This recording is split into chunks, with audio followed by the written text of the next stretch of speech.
Jackson, what's the longest you've ever gone without sex? 9 months. When was that? 2021 to 2022. Why? Number one, I'd never done it before. I wanted to practice. I wanted to try and see if I could. Number two, it was an active self-discipline practice because I have been very active my entire life. And I wanted to see if I could do it and what that would feel like. It was very powerful. It was very interesting. I had very different experiences with women when was not on the table. It showed me who was actually really into me or who was just into more of like, a experience or a physical experience. And it was a perfect 9-month gestation period for me to figure out like how played a role in my life and its level of importance. What'd you learn? I learned that number one, is sacred. It should be handled delicately and lightly. Number two, if you rush into experiences with someone that you just meet, you often develop hormonal connections with them that aren't necessarily real, right? If is really good and is really fun and all that good stuff, you may be putting more emphasis on that than the other deeper parts of that person's character that you should be more focused on. So by delaying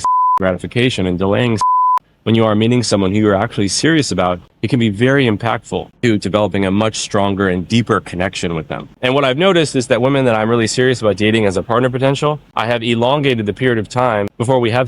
And the reason why is because I want to see who they are. I want to connect with them on deeper levels. I want to focus on other parts of their personality that are not just focused. Because for me, is the easy part and it's really good and it can get really addictive really quickly. And so if you delay it, you actually have much more harmonious and much more potentially deeper connections, relationships with women in your life. You haven't done voluntary celibacy? I highly recommend it. And kings, the longer you hold out on having with your girl, the more she will respect you, the more she will be into you, and the better it will be when you finally do lay it down.